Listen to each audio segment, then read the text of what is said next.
যে আমি এই দুঃখ কষ্টগুলো ভুলে যেতে পারি। এই যে আজকের দিনটা বা এই লাস্ট কতগুলো বছর ধরে একদম নিঃশ্বাস বন্ধ হয়ে যাওয়ার মতো যে আমি কান্নাকাটি করেছিলাম, এত বড় একটা পাথর বুকের উপর চেপে বসেছিল, যে দুঃখ বা কষ্ট অন্য কাউকে বোঝানোর কোনোভাবেই সম্ভব না। হয়তো এগুলো একদিন আমি ভুলে যাব, এবং আমি দোয়া করি যেন আমি একদম খুব তাড়াতাড়ি ভুলে যেতে পারি।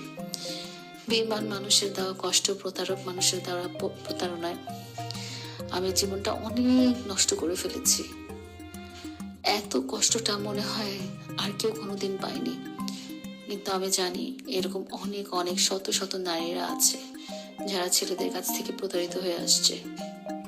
এরকম অনেক শত শত পুরুষ আছে যারা নারীদের কাছ থেকে প্রতারিত হয়ে আসছে।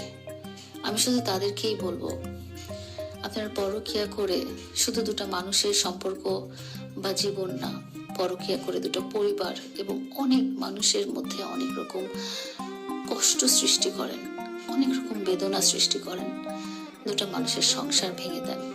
এটা কখনো করবেন না। এই কষ্টে, এই মন ভাঙার কষ্টে যে অভিশাপ মানুষকে মন থেকে দিতে হয় না, এটা অটোমেটিক্যালি চলে আসে। আল্লাহর দরবারে এই চোখের পানির বিচার অটোমেটিক্যালি চাওয়া হয়ে যায়। আপনারা কত সুখী হতে পারবেন একটা মানুষের সংসার ভেঙে, আপনারা কত সুখী হতে পারবেন একটা মানুষকে এভাবে কাঁদিয়ে, এভাবে কষ্ট দিয়ে।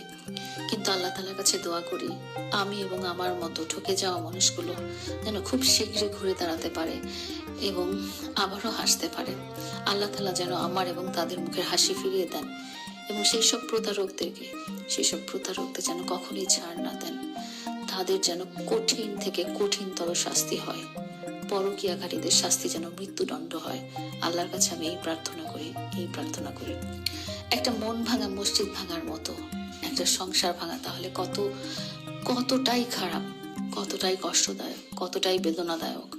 আমি শুধু আল্লাহর কাছে দোয়াই করি, আল্লাহ তাআলা তুমি আমাকে আমার মনটা ঠিক করে দাও, আমার কষ্টগুলো দূর করে দাও, আমাকে আবার হাসতে দাও আল্লাহ তাআলা। টিকটকার প্রিন্স মামুনের গোপনে বিয়ের খবর প্রকাশ হওয়ার পর কেঁদে কেঁদে লায়লার অবস্থা খুবই গুরুতর। লায়লার খাওয়া নাই, দাওয়া নাই, সে এখন পাগল প্রায় অবস্থা। কি হবে এখন তার? যাকে এত পরিমাণ ভালোবাসা দিয়েছে সেই কিনা তাকে ঠকিয়েছে। কত মামলা, কত কিছু তাকে পাওয়ার জন্য।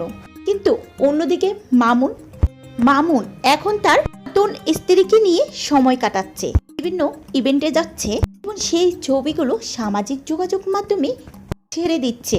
আর মামুনের এসব ভিডিও ও ছবি দেখে লায়লা হয়ে উঠছে ক্ষিপ্ত দিয়েছেন।